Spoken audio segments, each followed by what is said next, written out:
Vamos abrir a palavra de Deus em Deuteronômio capítulo 5, por favor? Deuteronômio capítulo 5, verso 1. Moisés chamou todo Israel e lhe disse: Escute, Israel, os estatutos e juízos que hoje lhes anuncio, para que vocês os aprendam e tenham cuidado de pôr em prática. O Senhor nosso Deus fez uma aliança conosco em Horebe. Não foi com nossos pais que o Senhor fez esta aliança, e sim conosco, todos os que hoje aqui estamos vivos. Face a face, o Senhor falou conosco no monte do meio do fogo. Naquela ocasião eu me coloquei entre o Senhor e vocês para lhes anunciar a palavra do Senhor, porque vocês ficaram com medo do fogo e não subiram o monte. E o Senhor diz: Eu sou o Senhor, seu Deus, que o tirei da terra do Egito e da casa da servidão. Versículo 21, por favor. Não cobice a mulher do seu próximo, não deseje a casa do seu próximo, nem o campo, nem o seu servo, nem a sua serva, nem o seu boi, nem o seu jumento, nem coisa alguma que pertença ao seu próximo. Até aqui, meus queridos. Pai, eu quero te bendizer por esta palavra libertadora e redentora. Acima de todas as coisas, o salmista declara que o Senhor colocou a tua palavra e o teu nome, e é por meio dela que nós somos libertos e curados. Eu quero pedir, Deus, que tenhamos a humildade, a sabedoria e a coragem de nos alinharmos e sermos realinhados conforme o fulgor da tua verdade. E sabemos, Pai, que todos aqueles que se realinham a esta direção santa e perfeita da tua palavra terão paz, serão regozijados numa esperança que não confunde e terão dias com uma graça bendita e poderosa, porque estão debaixo de um jugo suave e leve. Eu quero te abençoar. Eu quero rogar, Pai, que teu Espírito, que é o Espírito da verdade, possa descortinar aquilo que está mais intrínseco e profundo em nosso coração, para que possamos então, Deus, entender os caminhos retos e santos e nos alinharmos conforme a tua santa e gloriosa vontade, em nome de nosso Senhor Jesus Cristo. Amém. No caput, meus amados, deste texto dos 10 mandamentos, o Senhor, de uma maneira extravagante, fala e relembra o que Deus fez a este povo. Deuteronômio significa repetição. Aquele povo que tinha sido, há uns 38 anos aproximadamente, tirado do cativeiro de Faraó, do Egito, Deus agora estava a revelar a ele tão importante promessa que Deus estava trazendo. É interessante, parece um pouco desconecto, mas está extremamente conectado uma verdade com a outra. Quando o Senhor vai começar a falar acerca dos 10 mandamentos, ele diz: lembra-te do Senhor teu Deus que te tirou do Egito. A leitura que eu faço desse texto é: lembra que eu, com um braço forte, mão poderosa, tirei fisicamente vocês da escravidão. Agora, com graça e verdade, eu vou libertar vocês do pecado. Eu vou trazer uma libertação moral, aonde vocês vão entender efetivamente uma lei santa, perfeita, justa e graciosa, e agora eu vou trazer uma libertação muito mais profunda na vida de vocês, que é uma libertação espiritual por meio da minha palavra e pelo meu poder. É interessante, portanto, que esse texto diz: olha, eu fiz uma aliança com vocês, eu sou o povo de vocês, vocês são meu povo, foram vocês que viram as grandiosas ações do Senhor, e então agora eu estou a ensinar e a revelar a verdade libertadora do meu nome. Moisés ficou 40 dias e 40 noites, 2 vezes, porque o povo, quando ele desce a primeira vez, estava adorando um ídolo falso. Isso só denota, querido, quanto o homem tem o seu coração cobiçoso por coisas materiais ou por aquilo que ele possa controlar. 40 dias o Moisés fica no deserto, então muitos homens chegam a Arão, o sacerdote, irmão de Moisés, e falam: olha, Moisés, o nosso líder, morreu, nós temos que agora eleger um líder que nos substitua. Então Arão, com uma ideia infernal, manda trazer os brincos, os ouros, e eles infundem este ouro e constrói literalmente com as mãos deles um bezerro de ouro, e estão agora cultuando um falso Deus que eles mesmos construíram. Por que eles fizeram isso? Porque eles não eram libertos. Porque eles não conheciam ainda de uma maneira mais explícita a palavra de Deus. Então, queridos, é de uma maneira singular a revelação de Deus, porque, reafirmo, Moisés fica 40 dias para que, por meio do dedo de Deus, em 2 tábuas, Deus escreve os 10 mandamentos.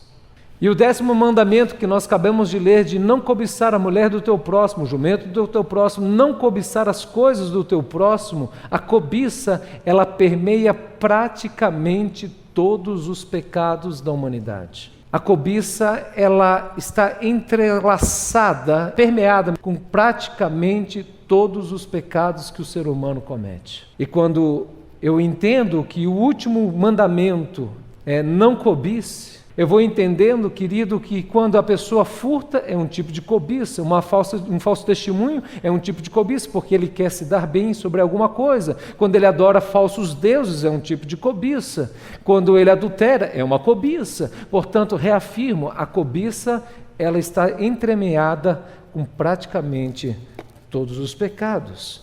Referendando o que nós estamos falando, em 1 João, no capítulo 2, no verso 15, o apóstolo do amor, ele diz: não amem o mundo, nem as coisas que há no mundo. Se alguém amar o mundo, o amor do Pai não está nele. Porque tudo o que há no mundo, os desejos da carne, os desejos dos olhos e a soberba da vida, não procedem do Pai, mas procede do mundo. Ora, o mundo passa, bem como os seus desejos, mas aquele que faz a vontade de Deus permanece para sempre. Ele fala de desejos dos olhos, desejos da carne, e numa outra versão fala as ostentações dos bens. Esse desejo é um desejo descontrolado que leva as pessoas a perderem o domínio próprio e fazerem coisas que não agradam a Deus, que desonra a si próprio e desonra o seu semelhante. Meus amados, nós precisamos compreender que uma vida em santidade com Deus é uma vida alinhada a uma vontade santa, aonde Deus coloca a intensidade certa no meu coração e aquilo que está sobrepujando-se, eu preciso aprender a me controlar. Porque se eu dou vazão aos meus sentimentos, por exemplo, a fofoca, que é um tipo de cobiça, se eu dou vazão à mentira, à ganância, na realidade eu estou sendo descontrolado pelos meus próprios desejos e eu me torno agora vítima de mim mesmo, porque agora eu permaneço de uma maneira, querido, aonde eu digo, mas eu não consigo, esse sentimento, esse desejo é mais forte do que eu. Você sabia que Eva foi tentada em 3 esferas quando o diabo, o pai da mentira, disse: certamente você não morrerás do dia que comeres do fruto do conhecimento do bem e do mal? O pecado no mundo entra por meio da mentira, e a mentira patrocina a cobiça. E esta cobiça, no coração de Eva, foram geradas 3 ações, ou 3 atitudes, ou 3 comportamentos no coração de Eva. O primeiro, o texto diz de uma maneira muito clara e enfática, dizendo assim: vendo a mulher que a árvore era boa para se comer. Será que, eu pergunto aos senhores, será, amada igreja, será que Eva não tinha visto o fruto do conhecimento do bem e do mal e a árvore do conhecimento do bem e do mal? Com toda certeza, ela viu muitas e não poucas vezes. Mas agora ela olha de uma maneira diferente. Ela olha de uma maneira diferente, pois foi inculcado ou semeado no coração dela a seguinte mentira: você vai ser Deus. Você vai se tornar como Deus. Deus é mesquinho porque está te privando do melhor e você tem a oportunidade nas suas barbas, apesar de não ter barba, né, gente? Nos seus olhos, você pode usufruir de algo muito melhor. A árvore passou a ser, o fruto passou a ser bom para comer. A cobiça que foi gerada no coração e no espírito de Eva neste momento foi os seus apetites. O apóstolo Paulo fala em Filipenses que os homens não amam a cruz porque o seu Deus é o seu próprio ventre. Comamos e regozijemos, porque amanhã morreremos. É o prazer pelo prazer, o prazer do vinho, da bebida, do azeite, das delícias, e a pessoa acaba se perdendo naquilo que é tão nobre, tão gostoso de comer, de nós termos um alimento agradável, mas a pessoa se torna amante dos seus próprios apetites. Uma segunda ação que acontece em Eva é que diz que se tornou o fruto agradável aos olhos de Eva. O que Satanás agora estava mexendo com Eva era com a relação da estética. Deus é um Deus, querido, que ama a estética.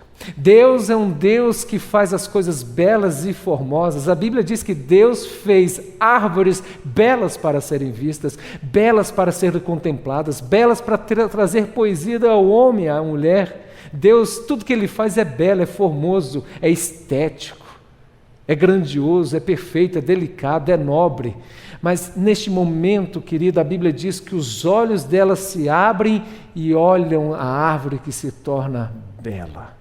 Ela tem a cobiça do apetite, a cobiça pelos seus olhos, e o texto ainda vai um pouco mais longe, diz, e viu que era agradável para dar entendimento.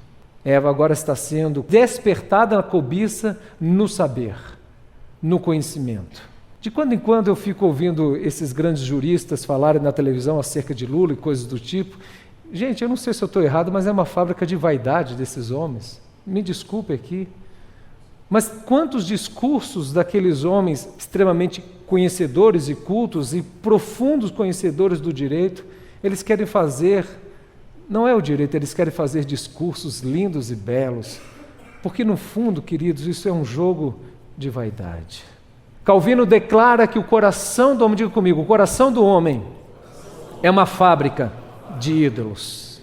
Olha, o que acontece com Eva é os seus apetites são aflorados, a estética é aflorada e o intelecto é aflorado.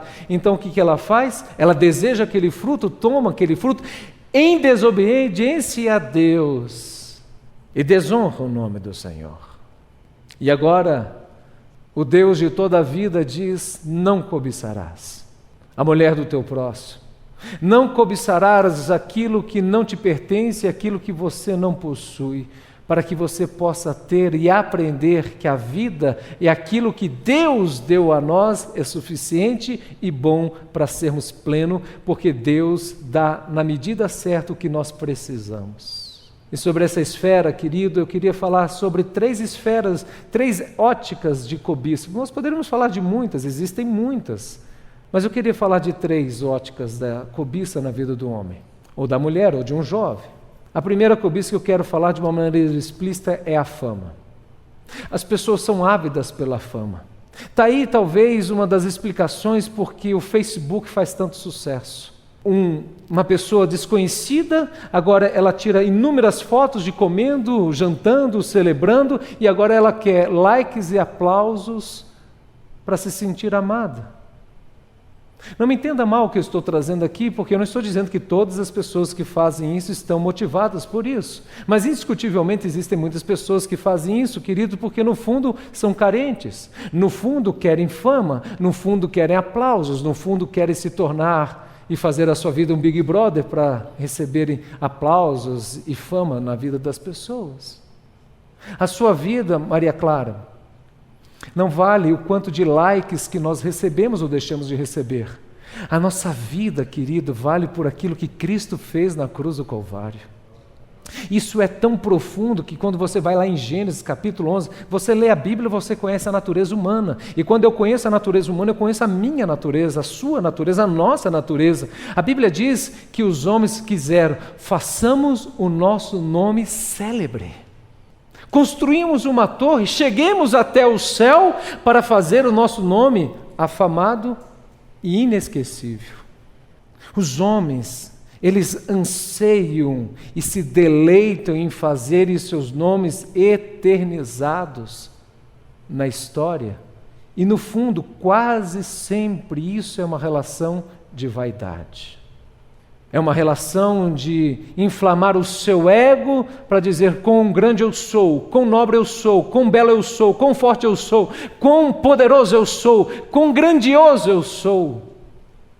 Quando nós falamos, portanto, de uma modelo, imagine o grau de importância que ela dá à estética, e alguém da academia de letras, o grau de importância que ele dá à escrita. E quando nós falamos de um homem forte, a sua força e assim sucessivamente, não que isso, querido, me entenda mal, não que isso seja um pecado em si, mas dependendo da intensidade que eu coloco disso, isso se torna desmedido e descabido. Aí, esta relação da vaidade quer correr atrás do vento.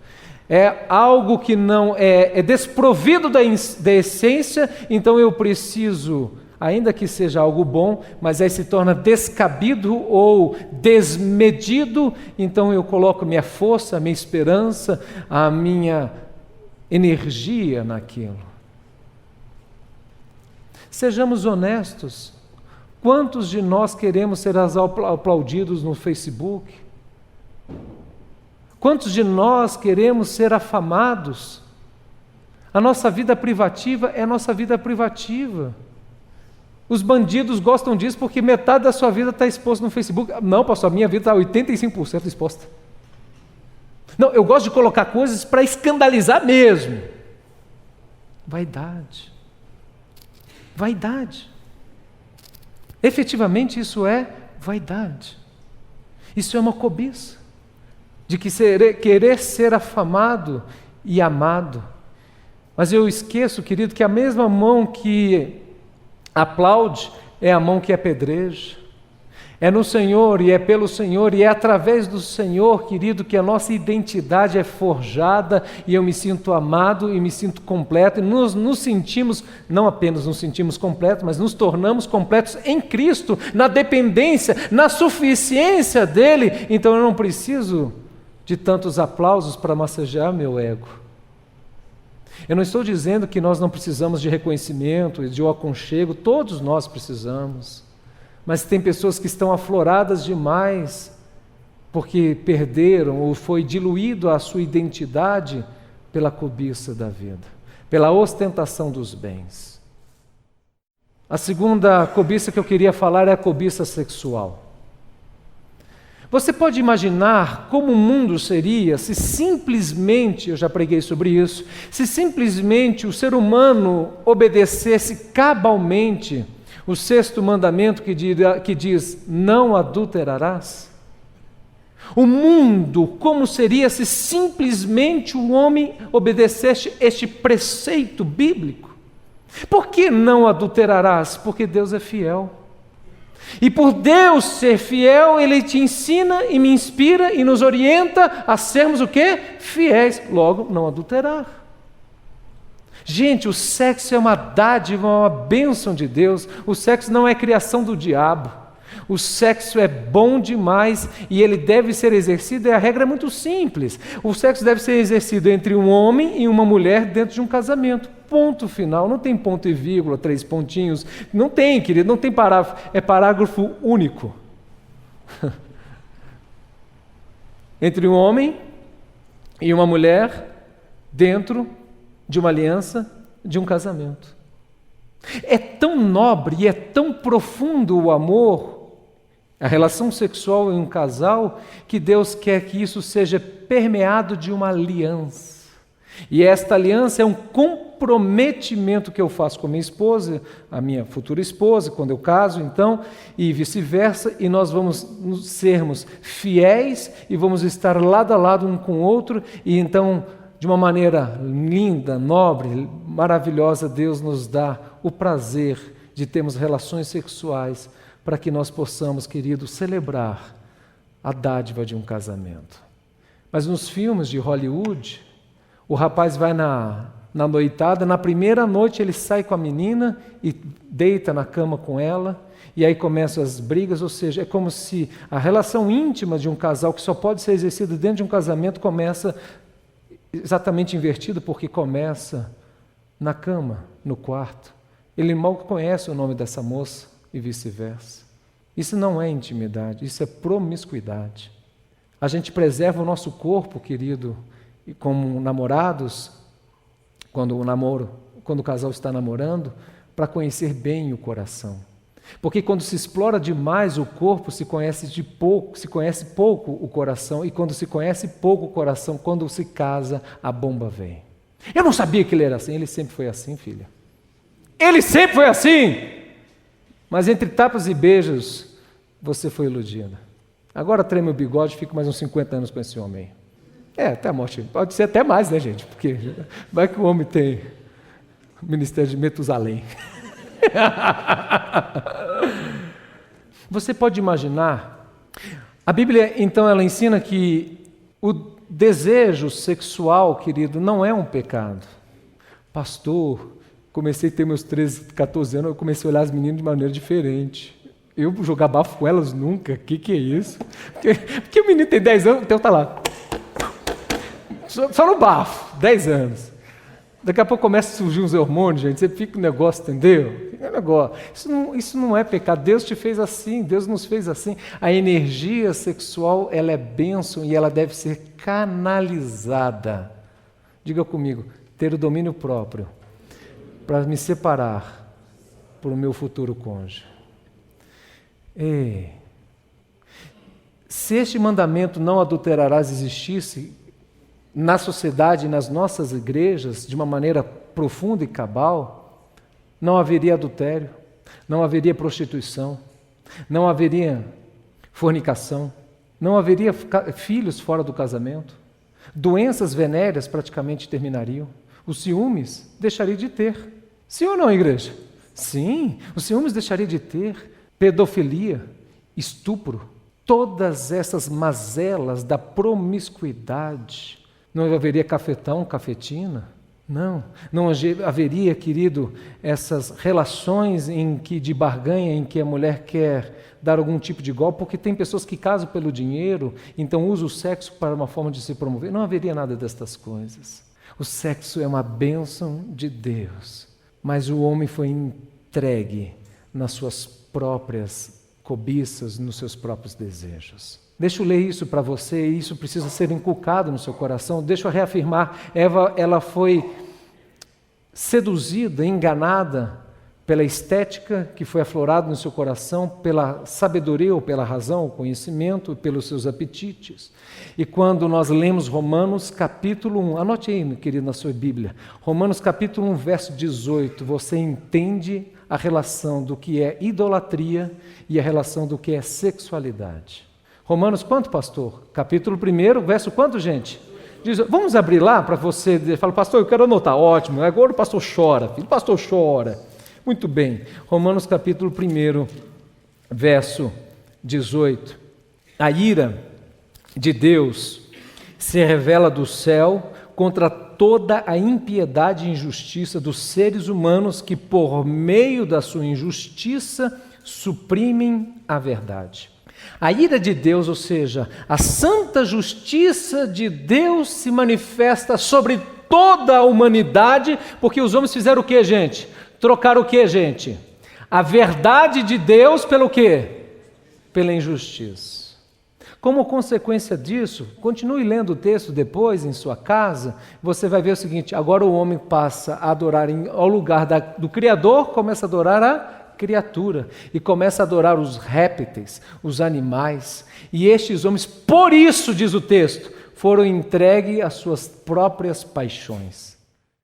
3 ações acontecem na vida dos homens a partir de então. Veja lá no texto bíblico, por favor, Romanos capítulo 1, no verso 24.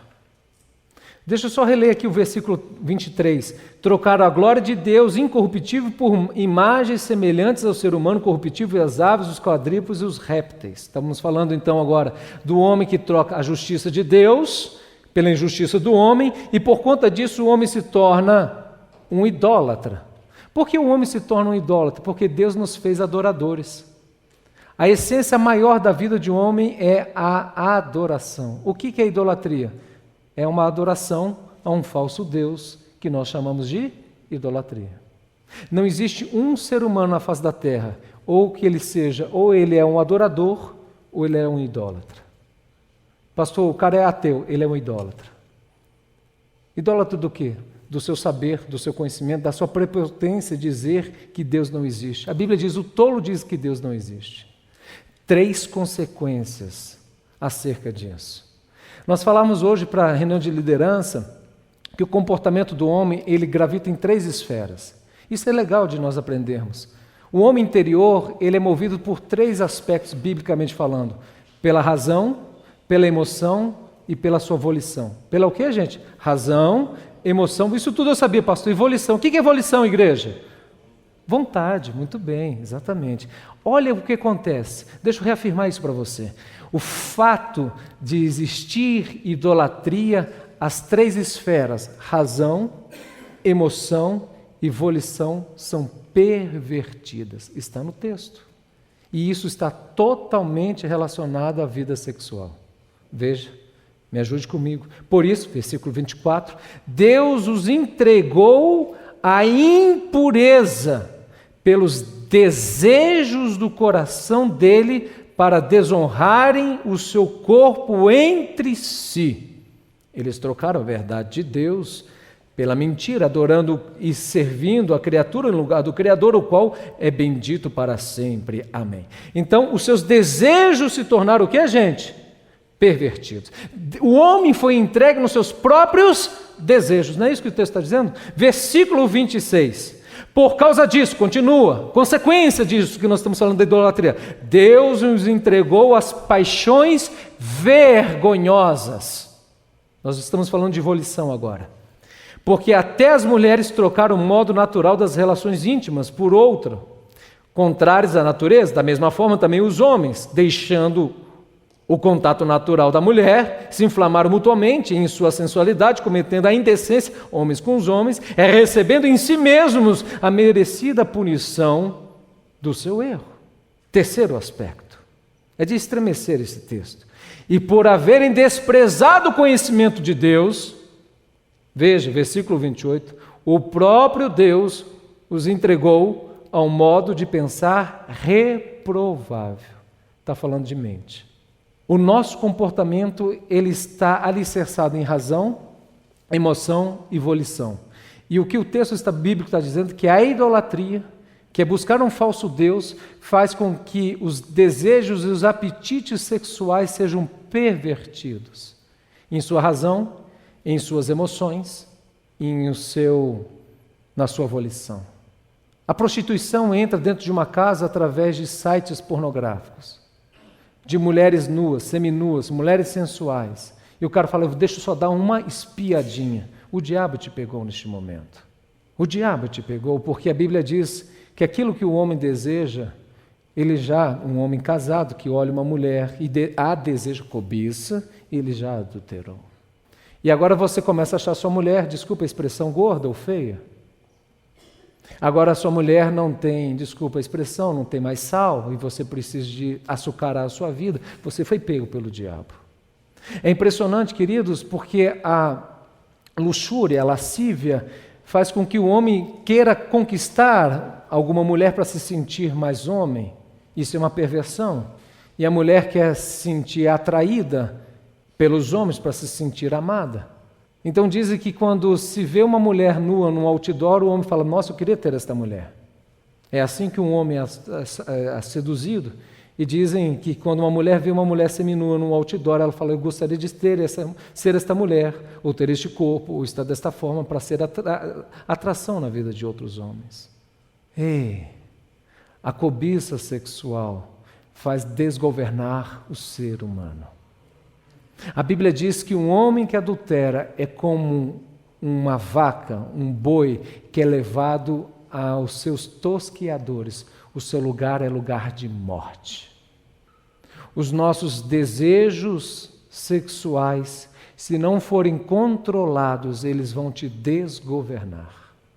É por isso que a Bíblia diz, a Bíblia diz que a sensualidade e o vinho cegam o entendimento. Numa linguagem mais popular, querido, a menina está apaixonada pelo rapaz, o cara é um urubu, carniça pura.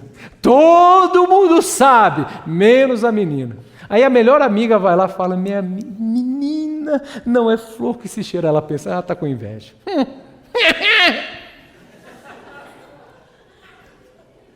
Ainda fica bravo com a menina, com a amiga. E aí que beija mais o rapaz. E aí que é seduzida ainda mais. A sensualidade e o vinho cegam o entendimento. O homem mais forte de todos os tempos. Não tinha ninguém que podia subjugá-lo. Ele, com uma queixada de jumento, se não me falha a memória, matou 1000 homens. Ele foi seduzido por Dalila. E ele foi subjugado por uma mulher. Porque ele foi descontrolado pelas suas emoções. A Bíblia diz, se o meu olho direito me faz pecar, eu preciso arrancá-lo, eu não posso fomentá-lo. Se o homem é atraído pelos olhos, a mulher é seduzida pelo ouvido. Foi isso que aconteceu com Eva. A menina, porque meu marido é assim, vai falar com o homem do trabalho, o cara é um garanhão sem dente. Aí ele, com voz impostada, Marcinho, não é possível. Esse homem, onde que está com a cabeça? De não perceber como você é um avião. Aí, você foi pega, filha.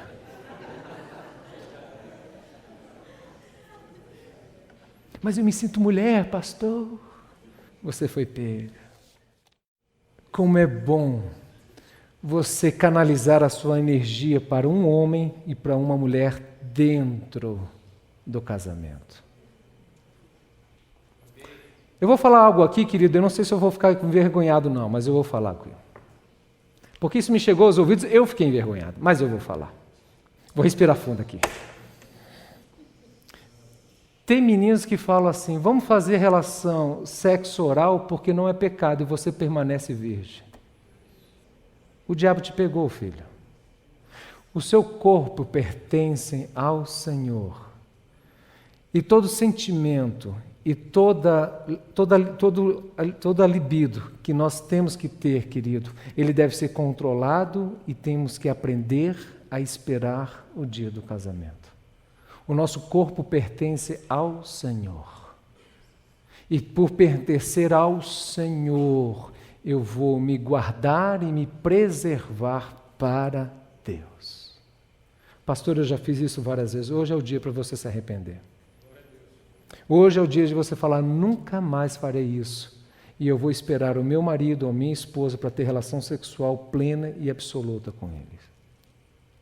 Você sabia que muitos homens se tornam impotentes ou têm ejaculação precoce porque fazem o sexo antes do casamento, se sentem culpados e depois não conseguem usufruir porque esgarçaram aquilo que era tão belo e agora ele se sente sujo, ou a mulher se sente impura. Quantos casos de mulheres que se sentiram impuras ou imundas no dia da sua lua de mel, no período da sua lua de mel, e não conseguiram se entregar ao seu marido porque remetem àquilo que elas fizeram no passado e disseram, eu não poderia ter feito isso. Pastor, mas se eu já me entreguei, como que eu faço? Você se arrepende. E eu creio num Deus que faz nova todas as coisas. Amém, igreja? Gente, é belo demais o sexo. E por ser tão lindo, tão belo, deve ser exercido só dentro de um casamento. Um homem é aquele que consegue se controlar. É impressionante. Vou falar mais. Eu já falei mais difícil? Pronto. Agora eu falo mais.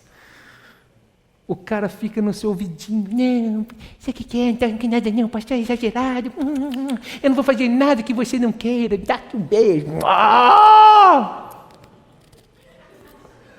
E a mulher, não pode, deixa disso, para com isso.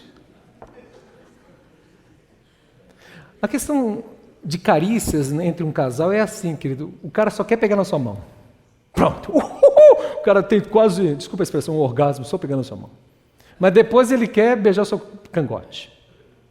Depois de um mês, gente, pegar na mão, que é isso? Os dedos tudo cheios de osso? Desculpa a expressão, ele quer acariciar seu seio. E depois que ele quer acariciar o seio, ele quer deitar com você. E o dia que ele deita, tem homem que fala assim, essa mulher não serve para me casar, ela se deitou comigo.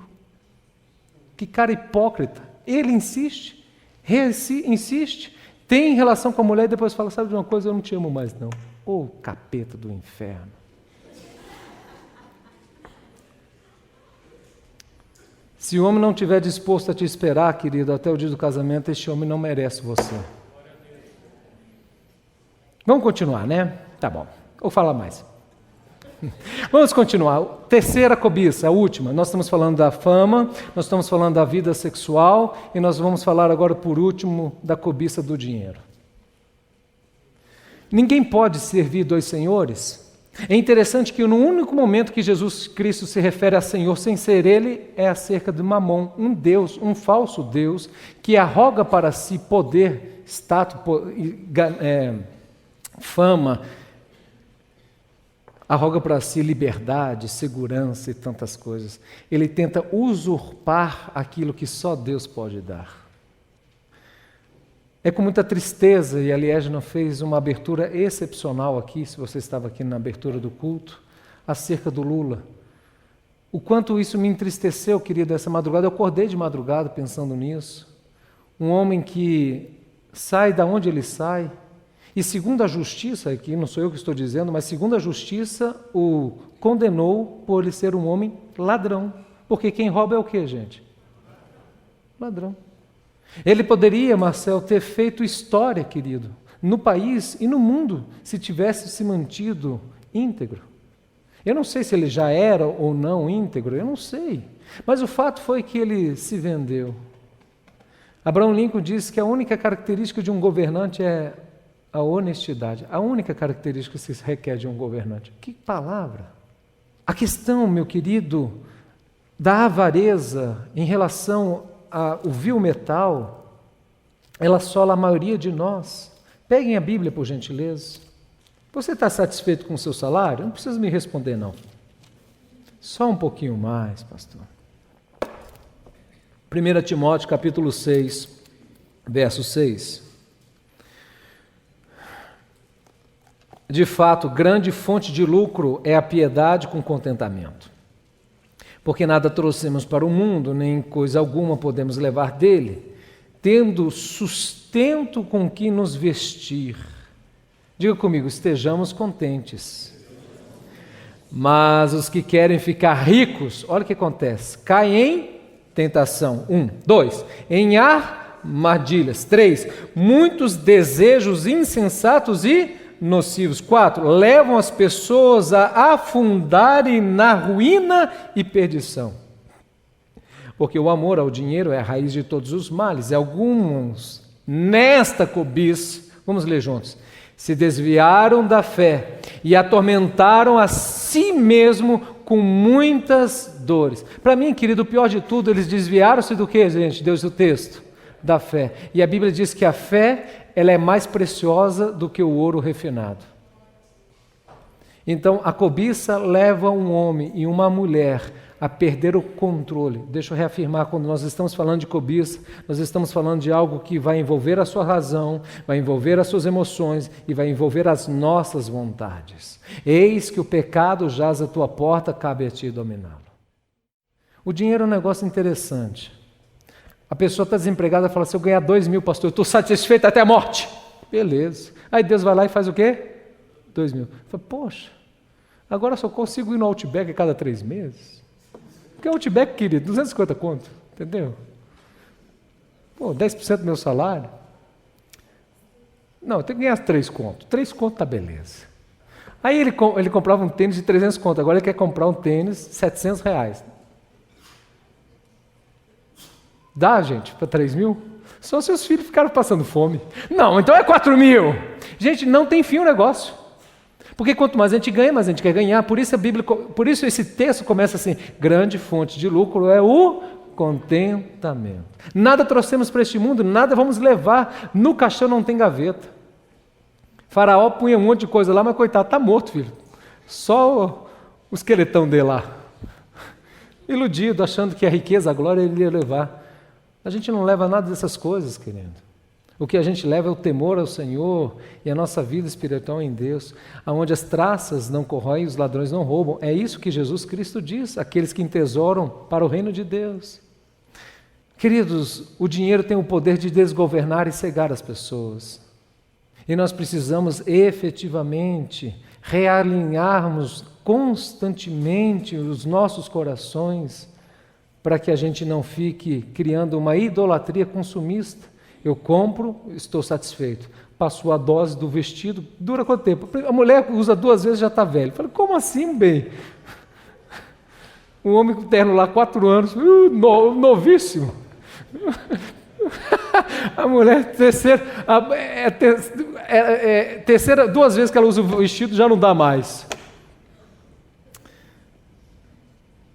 E nesse sentido, queridos homens, eles acabam conjugando, quando eu tiver mais dinheiro, um carro melhor, uma casa maior, um tênis melhor, e assim por diante, quando eu tiver. Ou então, se eu não tivesse essa dívida, se eu não tivesse esse emprego michuruca, se eu não estivesse desempregado.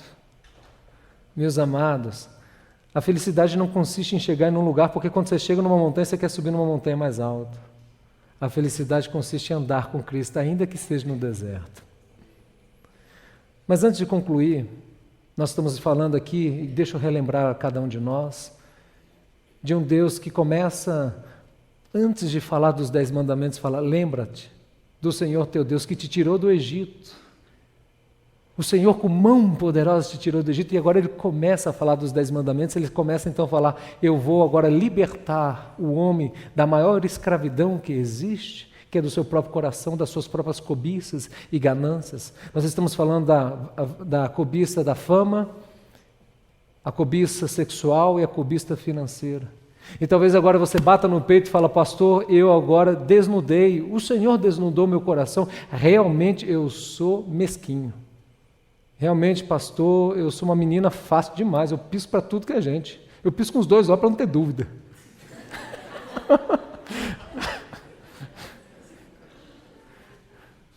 Pastor, como eu gosto de ficar lá no Face sabendo da vida dos outros. Esse negócio de fofocar é gostoso demais.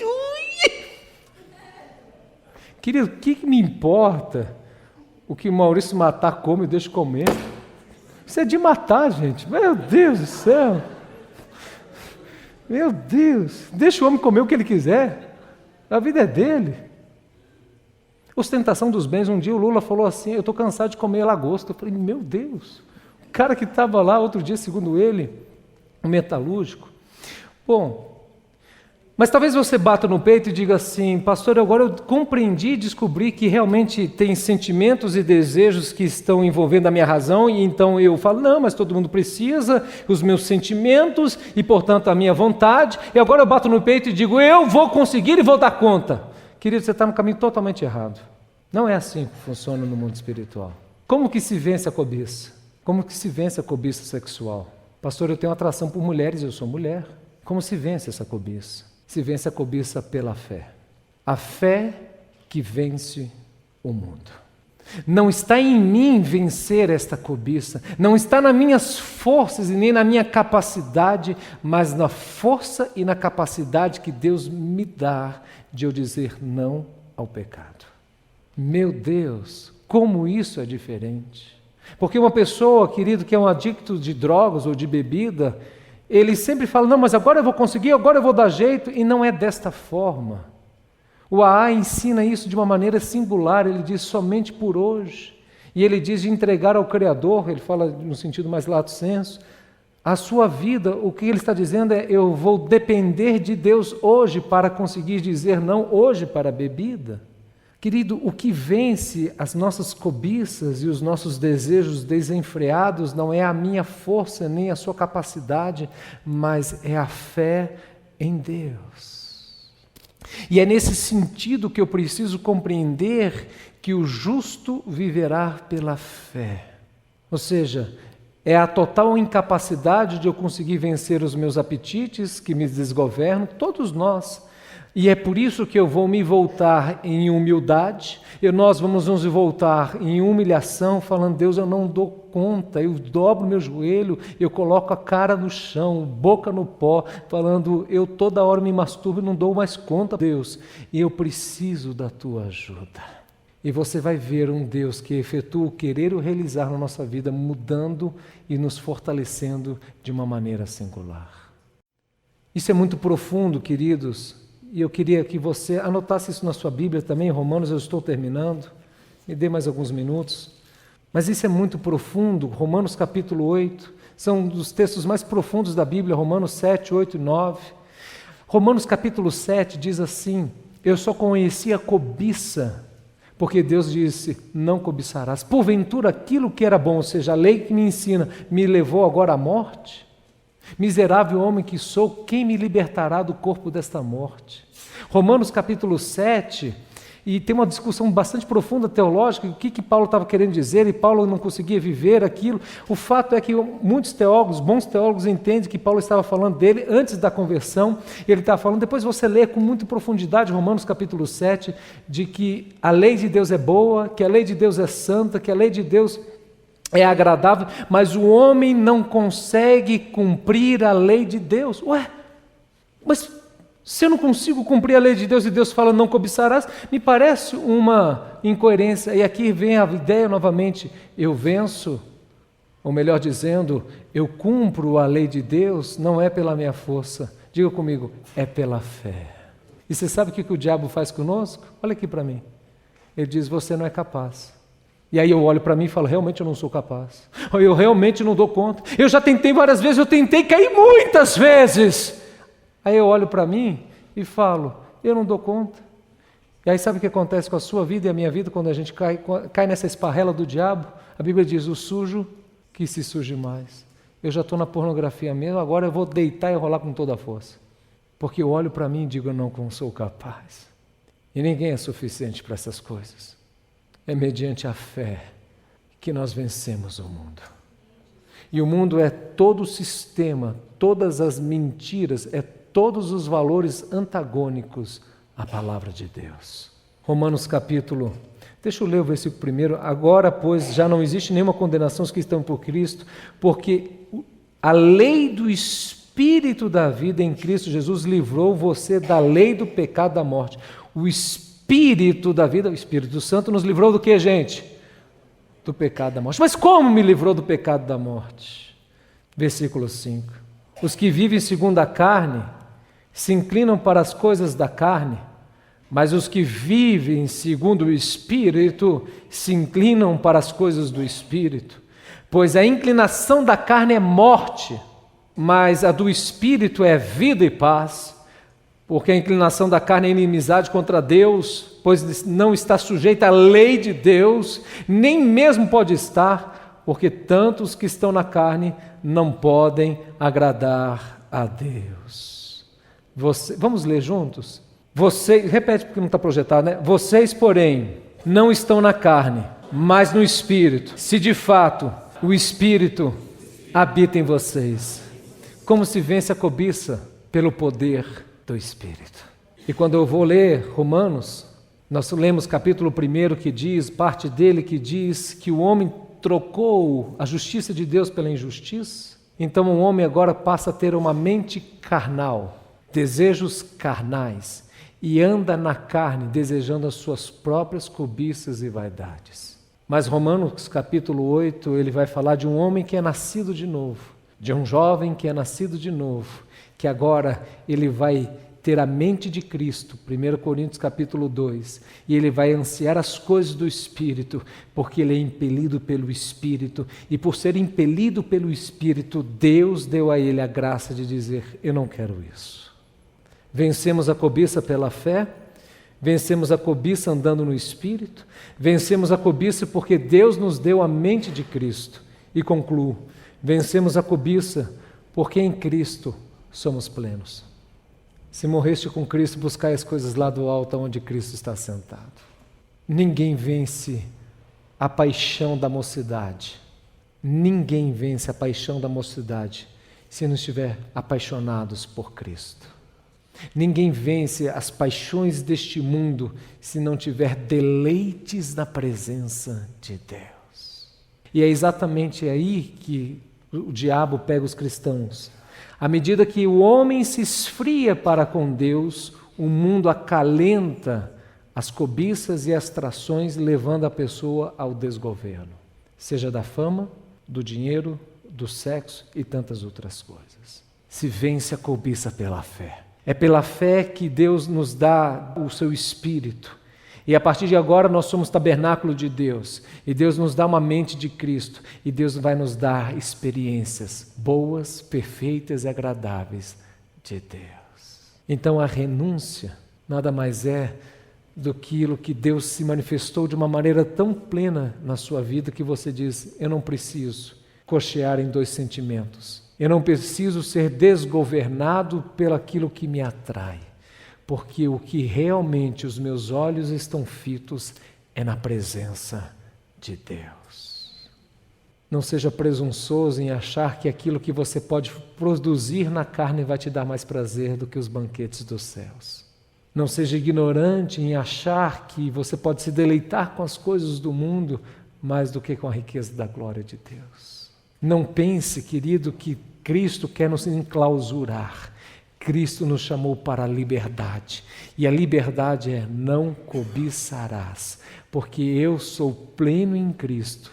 E através de Cristo eu tenho a minha vida morta em Cristo, porque Ele me ressuscitou no novo homem, ansiando e desejando as coisas de Deus. E não pense, meu amado, que eu não luto pelas cobiças que assolam o meu coração. E não pense que hoje, eu com alguns anos de pastor, sou como há 5 anos atrás, ou há 10 anos, o começo da minha conversão. Não. Deus vai nos amadurecendo. Deus vai nos levando de glória em glória. Deus vai arrancando o Egito do nosso coração. Deus vai tirando as mazelas do nosso coração, mas sempre a compreensão que aquele que está de pé, veja para que não caia. É bom demais andar nos caminhos de Deus. É bom demais esperar para casar, sem se prostituir, sem estar em fornicação. É bom demais viver em santidade. É bom demais renunciar aos prazeres momentâneos da carne para receber a glória de um Deus vivo, eterno, que nos chama a cada dia mais para ser santo, pois Ele é santo. Feche teus olhos. A fé vence o mundo. A fé é um dom. A Bíblia diz que o Espírito Santo é um dom, que nós não podemos entristecer o Espírito, que nós não devemos apagar o Espírito, mas que nós somos guiados pelo Espírito, porque Deus nos deu uma mente que entende e compreende as coisas do Espírito. Pois Deus regenerou o nosso coração, Ele mudou a volição do nosso coração na regeneração. Ele nos justificou dizendo: estão perdoados os teus pecados. O Senhor te deu uma nova história e uma nova identidade, chamado Filho de Deus. Deus nos ordena a andar no Espírito, a viver no Espírito, a transbordar do Espírito, a se alegrar no Espírito, a não entristecer o Espírito, a não apagar o Espírito. Deus, perdoa-nos, Senhor, perdoa-nos, Deus, perdoa-nos, Deus, porque temos cobiçado as coisas deste mundo, em detrimento do céu, em detrimento da Tua glória, em detrimento da Tua honra. Nós desonramos o Teu nome. Faça-nos um contigo. Aviva, Deus, em nós o Teu Espírito. Restaura-nos, Deus, a alegria da Tua salvação. Restaura o primeiro amor em nós, Deus. Restaura-nos, Deus, aquele pulsar do Espírito da verdade. Quantos de nós estamos brincando com o Teu Espírito? Quantos de nós temos tido uma vida ambígua, dupla, hipócrita, mentirosa, enganosa? Não ficamos nem corados, nos achamos sábios, nos tornamos loucos, nos achamos livres e nos tornamos escravos. Achamos que temos liberdade e estamos comendo as comidas dos porcos. Deus tem vida para a sua igreja. Deus tem vida para a sua igreja. Deus tem vida para a igreja de Deus. Deus tem vida plena para a sua existência. Oh Deus! Eu escutando, lendo Billy Graham em seu livro, ele diz: porque o Espírito Santo sela Jesus como uma pomba, um símbolo. E ele diz: uma pomba não pousa em lugares sujos e imundos. Oh Deus, o Espírito da verdade, o Espírito da promessa vai nos enchendo à medida que Ele tem de nós aquilo que Ele quer, o nosso coração. Ser cheio do Espírito não é o quanto você tem de Deus, mas quanto Deus tem de você. A riqueza de um homem não consiste em seus bens. A riqueza de um homem não consiste em quantas mulheres ele consegue conquistar, enquanto ele é afamado. A glória de um homem está em Cristo. O rico não se gloria na sua riqueza, o forte não se gloria na sua força, o sábio não se gloria na sua sabedoria, mas aquele que se gloriar, se glorie nisso, em saber que eu sou o Senhor, que ajo com justiça, com misericórdia e juízo. Deus, eu vou me comprometer agora, diante da tua igreja, jejuar nos próximos dias por pessoas que estão aprisionadas, jovens e adolescentes que estão aprisionados na pornografia. Liberte esses meninos preciosos, Deus. O sexo não é uma mercadoria que não pode ser negociada, vendida, barganhada. Pais, levantem-se para orar e jejuar pelos seus filhos. Jovens, é a fé que vence o mundo. Eu desafio você, jovem, a jejuar e orar, dizendo: eu não quero me masturbar mais, eu quero ter uma vida santa, eu quero ter uma vida separada do mundo. Deus, se teu Espírito não tocar nas pessoas, serão palavras de homens, mas eu creio nesta palavra viva, que dilacera as mentiras das trevas, que reensina o que é justo e verdadeiro, portanto recodifica a nossa razão, que ensina a controlar as emoções e a nossa vontade. Eu quero desafiar você, homem, mulher, que tem sido iludido pela cobiça do dinheiro, da fama, a orar e jejuar esses dias. Igreja, eu conclamo a você a se humilhar na poderosa mão, porque se o Filho do Homem te libertar, verdadeiramente sereis livre. Eu chamo a igreja ao arrependimento. Eu peço, Pai, perdão pelos nossos pecados. Eu me coloco na brecha em favor daqueles que nos ouvem neste momento. E eu quero te pedir, Pai, que saiamos daqui efetivamente compromissados. Se vence a cobiça pela fé. Se vence a cobiça porque temos a mente de Cristo. Se vence a cobiça porque andamos no Espírito. Se vence a cobiça porque somos plenos em Cristo. Esforça-te no Espírito. Se fortalece no Espírito. E Deus vai nos dar capacidade de dizer não ao pecado. Pois a lei do Espírito é a lei da liberdade. Que assim seja na vida de cada um de nós. Em nome do nosso Senhor Jesus Cristo. Amém, igreja? Obrigado pela atenção dos amados.